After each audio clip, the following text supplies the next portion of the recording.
자, 오늘 주현절 연속 설교 6번째 시간입니다. 이제까지 시간을 지난주에 우리 감독님 말씀 증거하셨으니까 6번 시간을 좀 5번 정리를 좀 해보겠습니다. 우리가 믿는 하나님은 인간이 되신 분입니다. 인간이 되신 하나님, 여기서 하나님 쪽에 괄호를 쳐서 인간이 되신 분이라고만 해도 안 되고, 인간 쪽에 괄호를 쳐서 하나님이시기만 한 분이라고 해도 안 됩니다. 그분은 참 하나님이시고 참 인간이라는 고백은 기독교 2000년 동안 선배들이 죽음으로 지켜온 고백입니다. 2000년 동안 우리가 지켜온 아름다운 인간이 되신 하나님이라는 교리이지요. 본래 하나님이신 그분께서 인간을 너무 사랑하셔서 인간이 되셨습니다. 그리고 우리 믿음의 선배들 앞에 나타나셨습니다. 어떤 모습으로 현현하셨는지 첫 시간을 제외하고 지난 4시간 동안 생각해 봤습니다. 먼저 세례를 받으시는 모습으로 현현하셨습니다. 세례를 베푸셔야 하는 분이 세례를 받으셨는데 세례 요한이 예수님 안 돼요. 그러니까 요한 허락하라. 네가 허락해서 나와 함께 동역하는 것이다. 예수님 말씀하셨죠. 세례 요한에게 주시는 말씀이 저와 여러분에게 주시는 말씀이고요. 두 번째, 예수님은 시험 당하시는 모습으로 현현하셨습니다. 본래 그분 미혹과는 관계가 없으신 분이십니다.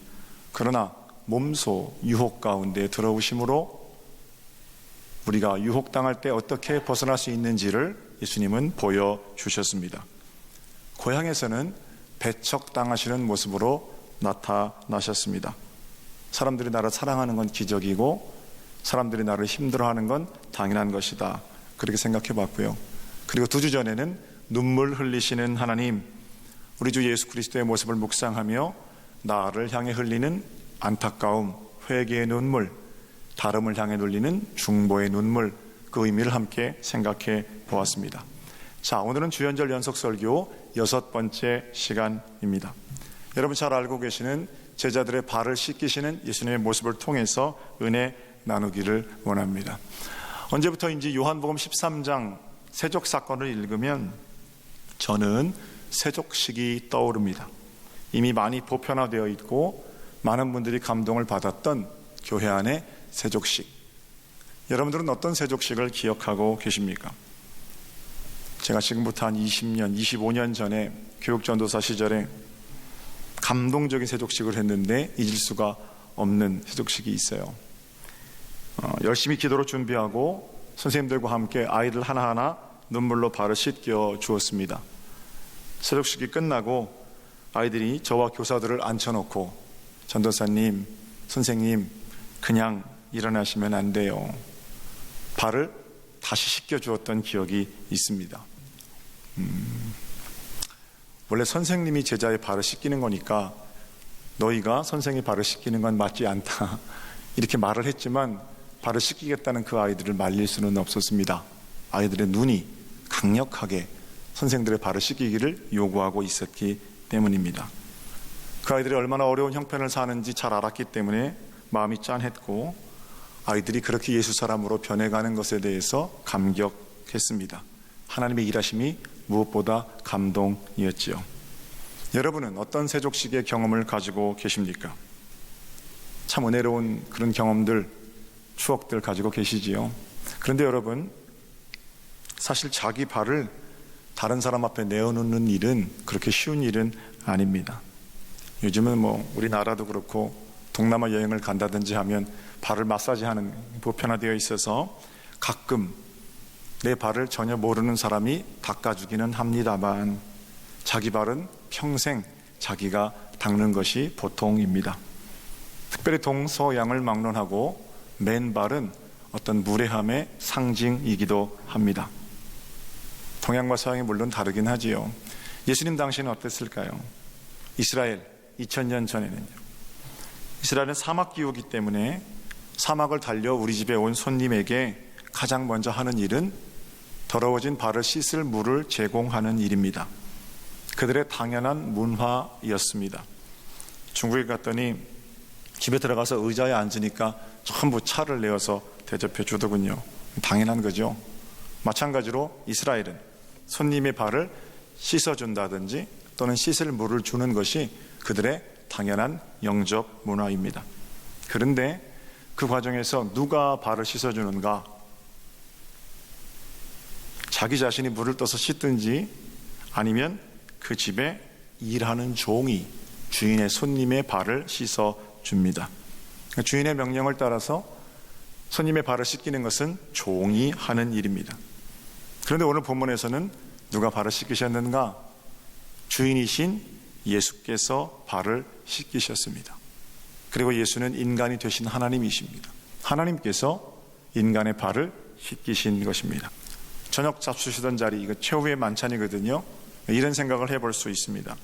이 밤이 지나면 우리 주님은 십자가를 지셔야 합니다. 지금 이 저녁 식사 자리는 다시는 돌아오지 않을 사랑하는 제자들과 이별하는 자리입니다. 우리 주님은 식사 후에 제자들과 헤어져야 한다는 사실을 알고 계셨습니다. 그 자리에서 제자들의 발을 씻겨 주셨습니다. 마지막 가르침이지요.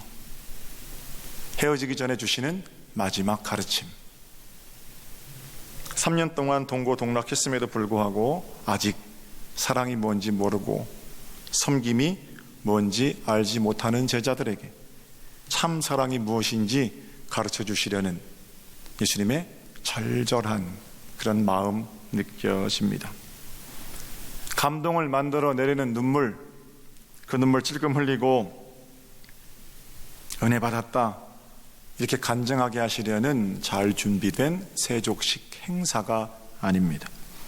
온 몸을 바쳐서 그토록 제자들에게 가르쳐주기 원하셨던 평화의 길, 섬김의 길, 하나님 나라의 법칙입니다. 너도 이렇게 살아야 천국을 살아낼 수 있단다 라는 우리 예수님의 마지막 가르침입니다.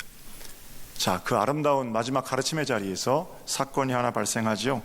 발을 씻기시다가 베드로 차례가 됩니다. 6절을 볼까요? 시몬 베드로에게 이르시니 베드로가 이르되 주여 주께서 내 발을 씻으시나이까. 여러분, 이건 당연한 질문입니다. 주님, 큐리오스, 당신이 주인이신데 발을 씻기는 건 종들이나 하는 일인데 어떻게 주인이신 당신께서 제자들의 발을 씻기십니까? 베드로의 질문은 아주 당연한 거죠. 이 베드로의 질문에 대해서 예수님의 대답이 7절입니다. 7절을 읽을게요. 예수께서 대답하여 이르시되 내가 하는 것을 네가 지금은 알지 못하나 이후에는 알리라. 자, 여기서 보면요, 주님 발을 씻기시다니요. 예수님께서 내가 지금 하는 이 일을 너는 모른다, 나는 안다. 그럼 예수님이 알고 계신 것은 무엇이고 동시에 베드로가 모르고 있는 것은 무엇입니까? 우리 주님 뭘 알고 계셨던 겁니까? 그 앞에 3절을 볼까요? 3절 제가 읽어드리겠습니다. 저녁 먹는 중 예수는 아버지께서 모든 것을 자기 손에 맡기신 것과 또 자기가 하나님께로부터 오셨다가 하나님께로 돌아갈 것을 아시고, 아버지께로 돌아가야 한다는 것을 아시고 초회 만찬 자리에서 제자들의 발을 닦아 주시는 거죠. 우리 주님 돌아가실 것을 알고 계셨다는 거예요. 베드로는 주님께서 십자가에 달려 하나님께로 돌아가신다는 것을 모르고 있었던 겁니다. 주님 왜 제 발을 닦으십니까? 오히려 제가 닦아드려야지요. 이 질문에 대한 대답치고는 적절하지 않아 보입니다. 그러나 깊은 뜻이 있지요. 예수 그리스도의 죽음, 이제 내가 너희와 같이 있지 않더라도 나의 마지막 섬김을 기억해 다오 하시는 예수님의 부탁입니다.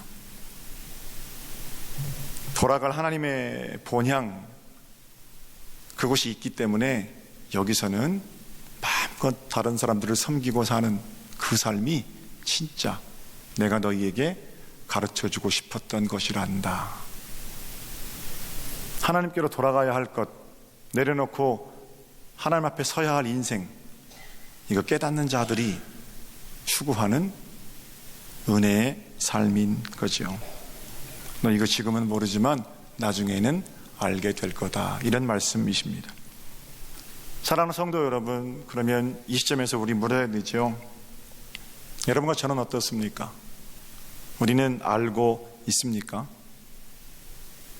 지금 고민하고 계신 그 문제, 이루고 싶은 그 소원, 해결받고 싶은 어떤 사건들, 그거 다 해결되고 이루고 나서도 결국 내려놓고 아버지께로 돌아가야 할 때가 있음을 알고 계십니까? 하나님 앞에 서야 하는 인생이라는 것, 매 순간 사건마다 절감하고 계시느냐 말입니다. 지금 여러분이 살아가는 길은 하나님께로 돌아가는 길입니까? 하나님 없이는 하루만큼 살았다는 것은 하루만큼 죽었음에 다름이 아닌데 무엇을 그리 자랑하고 무엇을 그리 뽐내며 살고 계십니까? 어디로부터 와서 어디로 가는 길인지 그 분명히 알고 있으면 이 땅에서 그렇게 한숨 짓고 소리 지르고 살지 않아도 되잖아요. 발을 씻겨주면서도 행복한 삶을 사는 것은 내가 어디서부터 와서 어디로 가는지를 알고 있는 그런 복된 통찰로부터 시작되는 거거든요. 길을 알고 계십니까? 봉헌 예배를 마치고 네팔에서 이번에 여행한 곳이 환두룩이라는 데서 란두룩이라는 곳까지 2박 3일 동안 걸었습니다.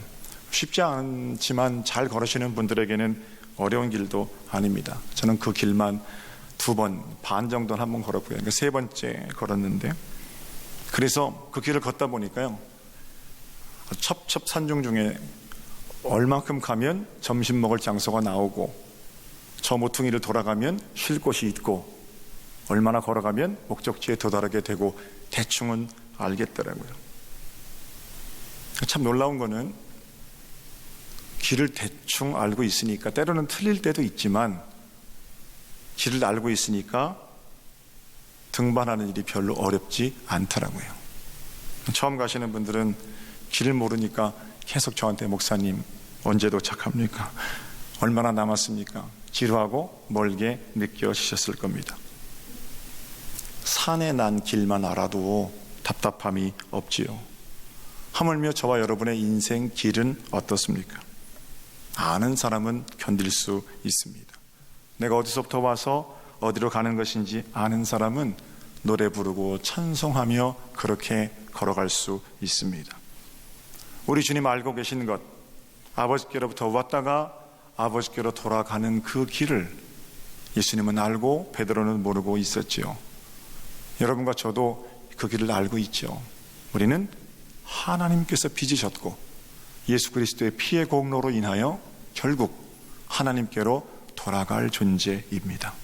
이 구원의 길 위에서 부디 천국을 사는 즐거움이 오늘 9시 예배 참석하신 여러분들의 것이 되시기를 우리 주님의 이름으로 축복합니다. 지금은 너는 모른다. 나중엔 알게 될 거다. 자, 다시 본문을 볼까요? 예수님께서 너는 지금 몰라. 나중에 알게 될 거야. 이렇게 말씀하시니까 베드로가 발끈합니다. 베드로의 발끈함. 베드로 전에도 한번 그런 적이 있습니다. 가이사라 빌립보에서 예수님께서 사람들이 나를 누구라고 하느냐 물을 때 제자들의 대답이 시원치 않았죠. 베드로에게 너는 나를 누구라고 그러느냐? 베드로가 뭐라고 그러냐면 큐리오스 크리스토스 그래요. 주는 메시아 그리스도입니다. 당신이야말로 살아계신 하나님의 아들입니다. 예수님이 그 대답이 너무 마음에 드셔가지고 있는 복 없는 복을 그 자리에서 다 주십니다. 아, 베드로가 이렇게 위대한 고백을 하다니. 그리고 나서 베드로에게 개봐, 잘 들어. 이제 나는 고난을 당할 거고 십자가를 지고 죽을 거야. 이렇게 말씀하시는데 베드로가 가만히 들어보니까 자기 상식이 안 맞거든요. 물리를 걷고 죽은 자를 일으키고 바람을 잠잠케 하는 그 정도 신통력이면 십자가에 죽는 건 상상이 안 되는 거거든요. 그 이후에 나는 아버지께로 돌아가는 걸 알고 있지만 이 자리에서마저도 베드로는 예수께서 죽으시리라는 걸 생각하지 못하는 거거든요.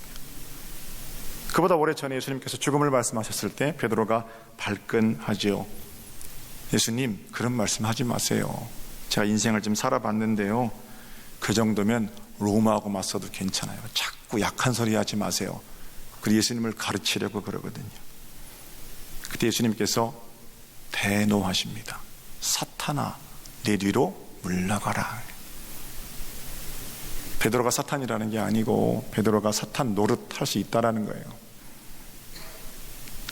이번에도 베드로가 그렇게 자기 마음에 안 드는 예수님의 말에 대해서 발끈하는 거예요.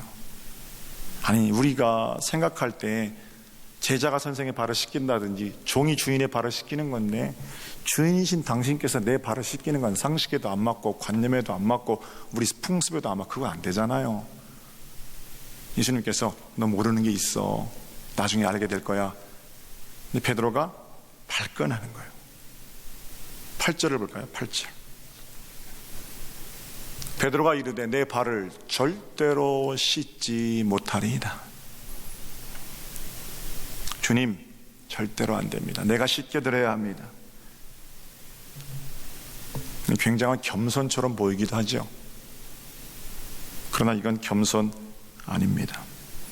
진짜 겸손은요, 예수님께서 발을 씻기시겠다면 거기 발을 내어 맡기는 게, 그게 겸손입니다. 존경하는 선생님이 발을 씻기는데 내가 씻겨드리는 게 마음 편하지요. 거기 발을 내어 맡기고 씻김 당하는 게 더 고역이지요. 진정한 겸손이란 예수님 좀 쉬세요, 제가 다 알아서 할게요, 이게 겸손이 아니에요. 무슨 말씀을 하시든지 예수님, 내가 듣고 행하겠습니다. 당신 뜻이라면 한번 나서 보겠습니다. 너무 내 생각이 많아서 예수께서 내게 원하시는 것들을 일하실 수 있는 믿음의 여백이 준비가 안 되면 내가 예수님 데리고 다니면서 내일 하는데 필요한 도구처럼 사용하면 되지요. 그러나 그건 신앙 아니고 미신이거든요. 자녀를 많이 둔 어르신이 모처럼 딸의 집에 다니러 갔습니다. 아들 집도 가난한 편은 아니었지만 딸은 천석군 소리를 듣는 동네 부잣집으로 시집 갔거든요. 떠날 때는 한 달쯤 머물면서 외손주들도 봐주고 구경도 하고 돌아와야겠다라고 갔는데 이 할머니가 사흘 만에 돌아왔습니다. 아들 며느리가 어머니 좀 더 있다 오시지 왜 벌써 오셨어요? 그랬더니 어머니 하시는 말씀이 배가 고파서 견딜 수가 있어야지 그러시더래요. 아들은 동생에게 글을 띄웁니다. 도대체 어머니를 어떻게 모셨길래 3일 만에 배를 굴고 돌아오게 하시느냐. 다른 편지를 받고 어이가 없어서 아침마다 올려드렸던, 어머니 진지상에 올려드렸던 반찬 목록을 쫙 적어서 보내왔다 그래요. 아들 내외는 그걸 보고 깜짝 놀랍니다. 듣지도 보지도 못한 음식들을 매일 아침 엄마께 대접해 드렸던 겁니다. 어머니 어떻게 된 거예요? 이게 아침마다 올라왔는데 배가 고파서 오시면 어떻게 합니까? 엄마가 이렇게 말해요. 내가 좋아하는 달걀과 두부가 없구나. 먹을 게 없어서 반찬 투정하시는 게 아닙니다. 하녀들을 시켜서 밥상 드리고 딸 얼굴 좀 보려고 했더니 얼굴만 빼꼼 내밀고 엄마 많이 드세요. 그리고 나가버리고 딸하고 놀아 앉아서 밥을 먹을 수도 없고 심부름 하는 하녀들에게 반찬 투정을 하자니 반찬이 너무 많고 고기는 많지만 즐겨서 먹을 수가 없고 배가 고픈데 딸과 사위는 손님 대접하고 손주들도 할머니가 아니라 극진한 손님처럼 대접하니까 꿈꾸던 딸 집 나들이는 물 건너간 겁니다. 그리고 돌아왔다는 거예요. 여러분 기억하셔야 돼요. 하나님 아버지에게 융숭한 대접해드리는 게 먼저가 아니에요. 먼저 하나님 아버지께서 무엇을 원하시는지 하나님 말씀을 듣고 그 마음을 헤아리는 것이 신앙생활의 가장 중요한 첫 번째 걸음입니다. 여러분들이 하나님 앞에 올려드릴 진지상에는 무엇이 있습니까? 하나님, 이것만은 절대로 안 됩니다. 내 생각에는 종이나 발을 씻기는 거지 주인이신 당신께서 발을 씻기다니요. 아주 겸손을 가장한 것 같지만 빨리 그 생각 내려놓지 않으면 하나님께서 애써 우리 집에 오셨다가 다른 자식 집으로 가실지도 몰라요. 여기 우리 마음속에서 하나님 노릇 좀 하고 싶으신데 자꾸 내 마음대로만 하는데 불편해서 어디 두 다리 뻗고 계시기나 하겠습니까? 베드로의 모습이 우리의 모습은 아닌지 좀 되돌아보게 됩니다. 그런데 베드로가 마태복음 16장의 베드로하고 요한복음 13장에 예수 그리스도의 죽음을 앞두고 베드로하고 좀 달라졌어요. 학습 효과가 있었던지 다시 한번 8절을 보세요. 주님, 절대로 안 됩니다. 예수님 뭐라 그러시냐면 내가 너를 씻어주지 않으면 너 나와 상관이 없다. 그러니까 8절에 9절에 뭐라고 그러세요? 주님, 내 발뿐 아니라 손과 머리도 씻어주세요. 옛날에 혼났던 게 생각이 났겠죠. 다시 한번 호통을 들으면 안 되잖아요. 내 맘대로 하는 게 아니고 주님 뜻대로 하는 거구나. 주님, 저 목욕 좀 시켜주세요. 요즘 뭐라 그러세요? 목욕할 필요 없다. 너 이미 깨끗해졌다.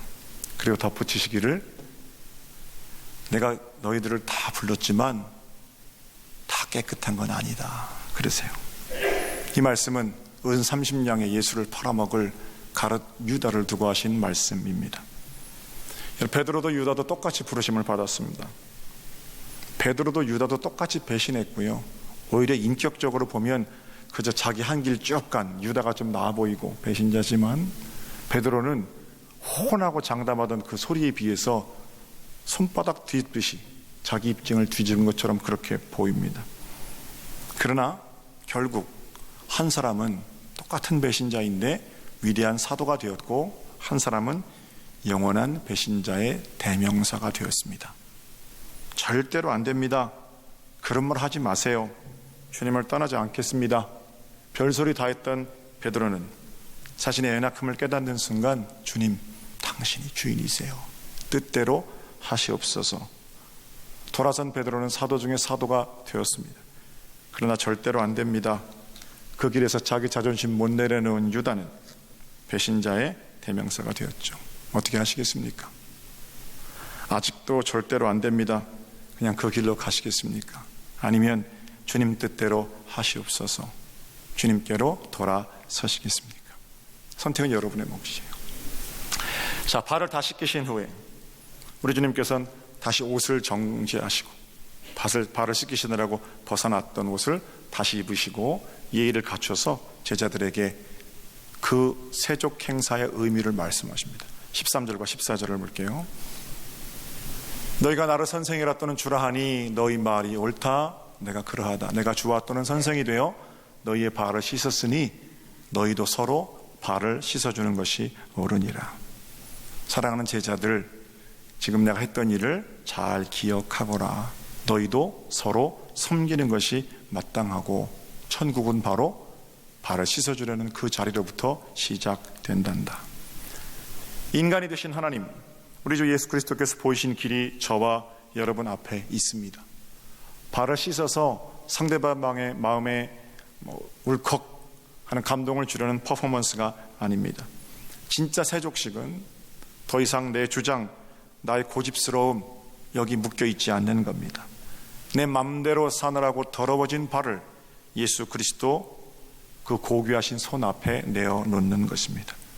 그리고 이제는 예수 그리스도의 십자가의 보혈로 깨끗하게 씻김 받고 나도 예수님 부탁하신 것처럼 다른 사람들의 더러움을 씻는 복 있는 자로 살아가는 것입니다.